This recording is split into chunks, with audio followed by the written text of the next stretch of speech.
वापस से एक नए ब्लॉग में आप सबका स्वागत। मैं हूं अभी दिल्ली के हुमायूं टॉम्ब पे, दिल्ली शहर घूम रहा हूं और आज का मेरा डेस्टिनेशन है हुमायूं टॉम्ब। हुमायूं टॉम्ब पे अभी मैंने टिकट ले लिया, 35 रुपये का है। अगर आप स्कैन करके लेते हो और लाइन में लग करके लेते हो तो 40 रुपये का। मैंने 35 का टिकट ले लिया है और अब मैं जा रहा हूँ अंदर की तरफ। फिर मैं आपको चल करके दिखाता हूँ हुमायूं टॉम्ब का हिस्ट्री और इसके बारे में दूसरी खास जानकारी जो भी जितना भी मुझे पता है। टिकट लेने के बाद आपको इस तरह से अंदर की तरफ जाना होगा। पहले ऐसा ये सब ड्रामा नहीं था, थोड़ा सिंपल हुआ करता था मामला, लेकिन रेनोवेशन के नाम पे जो इन्होंने हालत की है इसकी मॉन्यूमेंट्स की ना गवर्नमेंट ने, कि आदमी देख करके रोना शुरू कर दे। इतना बेकार कर दिया, जगह जगह गड्ढा करके कि इस तरह का ये बिल्कुल प्लेन लैंड हुआ करता था और इस तरह का इसे बना करके फालतू का सीढ़ी टाइप का बना दिया। तो बात शुरू करते हैं हुमायूं टॉम्ब से। हुमायूं टॉम्ब को बनाया गया था 15वीं शताब्दी के मिड में और इसे बनाया था बेगा बेगम ने। बेगा बेगम हुमायूं की वाइफ थी और हुमायूं की मौत के बाद उन्होंने ये मकबरा बनाया था। हुमायूं मुगल एम्पायर के दूसरे बादशाह थे, बाबर के बेटे थे हुमायूं। और तो हुमायूं ने काफ़ी लंबे वक्त पर हिंदुस्तान पे राज किया था। तो बाबर के बाद, बाबर को छोड़ करके कोई भी बादशाह ऐसा नहीं है जो इंडिया के बाहर पैदा हुआ हो। तो हुमायूं की पैदाइश भी यहीं थी, दिल्ली में ही थी। और उसने शेरशाह सूरी को, शेरशाह सूरी के साथ उसने कई लड़ाई लड़ी थी। चौसा की लड़ाई में जीत के बाद उसने दोबारा यहाँ की गद्दी पे अपना राज स्थापित किया था। बीच में उसे भागना पड़ा था शेरशाह सूरी के हाथों हार करके। और शेरशाह सूरी का भी यहाँ पास में ही मकबरा वगैरह है। ये है क्या बोलते हैं, उसने एक बनवाया था शेरशाह करके एक बड़ा सा इमारत, तो वो मौजूद है, वो भी पास में ही है। और ये जिस तरफ अभी हम जा रहे हैं वो हुमायूं के मकबरा के अंदर ही एक टॉम्ब है जिसको ईशा खां टॉम्ब कहते हैं। तो चलिए हम आपको दिखाते हैं पहले ईशा खां टॉम्ब, फिर अंदर की तरफ चल के आपको और भी कुछ दिखाएंगे। ईशा खान शेरशाह सूरी के एक अमीर थे। अमीर मतलब नोबेल, जैसे कि उनके जमींदार कह सकते हो, या वो जो उनके पीछे में कभी कभार राजपाट में मदद करे तो उनको अमीर कहते हैं। एक तरह के प्रधानमंत्री आप कह सकते हो। तो ईशा खान प्रधानमंत्री थे या अमीर थे या नोबेल थे शेरशाह सूरी के। और उन्होंने उनका ये मकबरा है, ईशा खान का मकबरा है, जो कि आपको मैंने बताया कि शेरशाह सूरी और हुमायूं की लड़ाई चलती रहती थी आपस में अक्सर। तो जब शेरशाह सूरी दिल्ली का सुल्तान बना, शेरशाह सूरी बिहारी था बेसिकली, वो एक पठान था और जो कि बिहार में उसके माँ बाप कहीं दूर से आकर के बस गए थे। तो जब शेरशाह सूरी दिल्ली का शासन अपने हाथ में लिया तो उसने ये सब बनाया। ये सिर्फ हुमायूं के मकबरे से महज 20 साल पुराना है। उसके बाद तुरंत बाद, ईशा खान के तुरंत बाद वापस से मुगलों ने चौसा की लड़ाई हरा करके इस पे दिल्ली की सल्तनत पे दोबारा से अपना कब्जा जमा लिया था। और फिर उसकी हुमायूं की जब मौत हो गई तो बगल में एक मकबरा बना दिया गया जिसे हुमायूं का मकबरा कहते हैं। तो ईशा खान के टॉम्ब से निकल करके अब मैं जा रहा हूँ हुमायूं के मकबरे की तरफ और फिर वो आपको दिखाता हूँ मैं हुमायूं का मकबरा। बहुत सारे लोग इधर आते नहीं हैं, ये भी हुमायूं के मकबरे का ही एक हिस्सा है जहाँ बहुत कम लोग आते हैं। और इस जगह के बारे में ये है कि अगर आप देखो तो ये घर टाइप का बना हुआ है छोटा छोटा। दरअसल ये एक टेम्पोररी घर था पर्सिया से आए हुए उन लोगों का जिन्होंने हुमायूं टॉम्ब को, हुमायूं के मकबरे को बनाने में मदद की थी। जब इसका कंस्ट्रक्शन स्टार्ट हुआ था हुमायूं टॉम्ब का, तो पर्सिया से, जो कि आज का ईरान है, वहाँ से बहुत सारे लोगों को लाया गया था। बहुत सारे जो डिज़ाइनर थे, आर्टिस्ट थे, उन सबको लाया गया था। तो उनको हुमायूं के मकबरा के बगल में ही इस जगह पे, इनफैक्ट आज वो सिंगल कैंपस है पूरा का पूरा।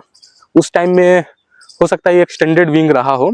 तो यहाँ पे ही इसी जगह पे इन्हीं सब घरों में वो लोग रहते थे, उनका टेम्पोररी स्टे था और वहाँ जाकर के हुमायूं का मकबरा पे जाकर के फिर काम किया करते थे। तो अभी मैं इसी के अंदर था, मैंने सोचा आपको दिखा दूं और इसके बारे में पढ़ा तो मुझे ये इंटरेस्टिंग लगा। बहुत सारे लोगों को इसके बारे में कुछ खास जानकारी होती नहीं है, वो सिर्फ आते हैं और हुमायूं का मकबरा देख करके चल।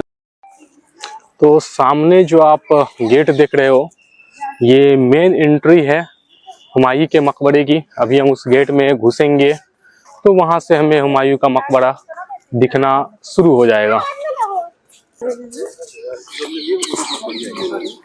यहाँ से हम लोग सीधे अंदर की तरफ एंट्री करेंगे तो आपको जो नज़ारा दिखेगा हुमायूं के मकबरे का वो कुछ कुछ आपको ताजमहल से मिलता जुलता दिखेगा। रीजन इज पहले इसको ताजमहल से ये पुराना है, पहले ये बना फिर इसके बाद ताजमहल बना। ताजमहल को आगरा में बनवाया गया था और इसे दिल्ली में। तो ये एक मोटिवेशन था ताजमहल के लिए इस जगह को। एक वहाँ भी ताजमहल का भी आपने मेरा ब्लॉग देखा होगा, तो इसी तरह से वहाँ एंट्री होती है और सामने में बड़ा सा मकबरा दिखता है। तो सेम यहाँ भी ऐसा ही है। देखो ये शानदार नज़ारा इसका, और ये है सामने मौजूद हुमायूं का मकबरा बड़ा सा। इसके अंदर अभी फाउंटेन भी लगा दिया गया है, पहले भी था बस फाउंटेन पहले काम नहीं करता था, तो अब तो शायद फाउंटेन काम भी कर रहा है। और यहाँ से हम चलेंगे अब सीधे मकबरे की तरफ, और मेन मकबरा जो है वो दिखेगा। वहाँ ताजमहल में ऊपर की तरफ चढ़ने के लिए अगर आप नीचे की तरफ से ताजमहल देख के आ रहे हो तो इट्स ओके, जस्ट 50 रुपीज़। लेकिन आपको ऊपर मेन मकबरे की तरफ जाना है तो आपको देने पड़ते हैं 250 रुपये आई गेस, या 200 या 250 ऐसे कुछ था। तो यहाँ ऐसा कुछ नहीं है, यहाँ एक सिंगल फी में आप जाएं, घूमे फिरे, मजे करें। ये है हुमायूं का मकबरा, इसे भी उसी तरह से एक लेयर 2 लेयर में बनाया गया है। और ये वर्ल्ड हेरिटेज साइट है, इसे विश्व धरोहर में शामिल कर लिया गया है। और इस पे कई बॉलीवुड मूवीज़ की भी शूटिंग हुई है यहाँ पे, इस जगह पे। यहाँ पे टूरिस्ट के लिए लगभग मिलियंस ऑफ द टूरिस्ट हर साल आते हैं, और इस तरह का फवारा लगा करके इसे बेहद खूबसूरत तरीके से डेवलप किया गया है, रेनोवेट किया गया है। हालांकि और बेहतर किया जा सकता था, जितना मेंटेनेंस ताजमहल में वैसा किया जा सकता था, बट अगेन हम कंपेयर नहीं कर सकते, ताजमहल की कमाई बहुत ज़्यादा है इसके मुकाबले, और यहाँ उतने लोग नहीं आते जितना ताजमहल में आते हैं। और ताजमहल ज़्यादा पॉपुलर भी है, फेमस भी है, और ज़्यादा अट्रैक्टिव भी है, तो कंपेयर तो नहीं करना चाहिए। तो ये सामने सीढ़ी जो देख रहे हो आप, जिससे लोग ऊपर की तरफ जा रहे हैं, तो उसी से हम ऊपर चलते हैं। और फिर अब हम मकबरे के ऊपर आ गए हैं, और ऊपर से आप इस कैंपस का नज़ारा ले सकते हो।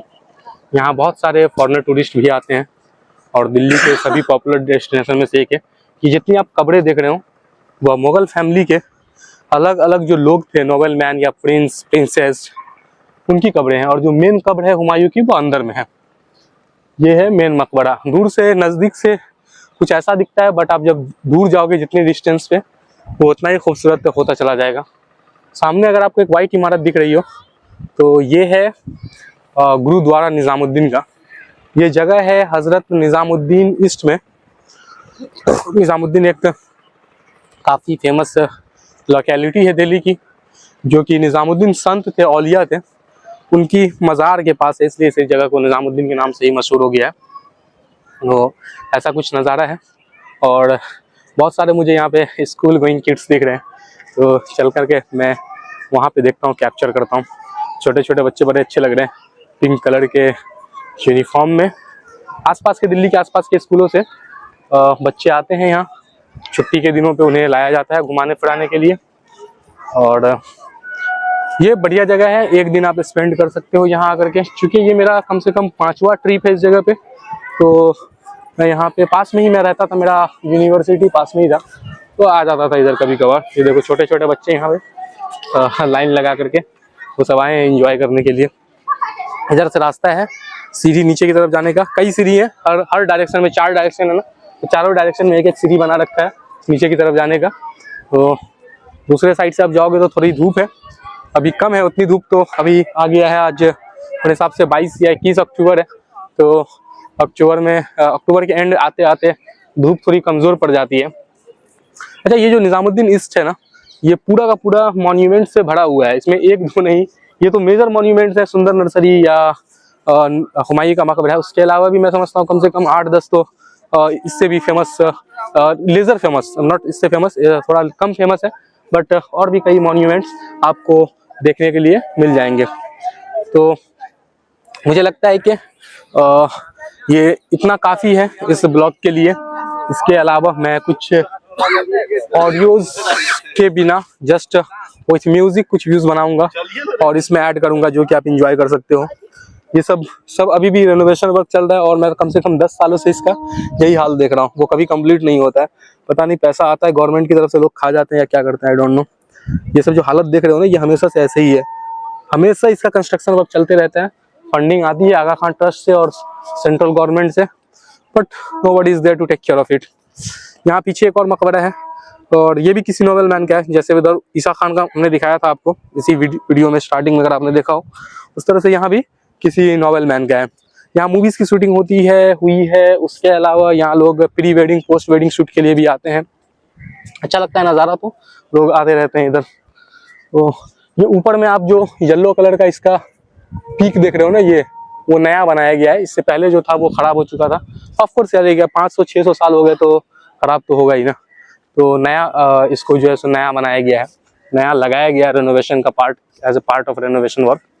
तो चलते हैं अब हम यहाँ से और आप इंजॉय करें इस जगह का शानदार नज़ारा कुछ पीसफुल म्यूजिक के साथ, और मेरे इस ब्लॉग जर्नी में मेरा सपोर्ट करते रहें।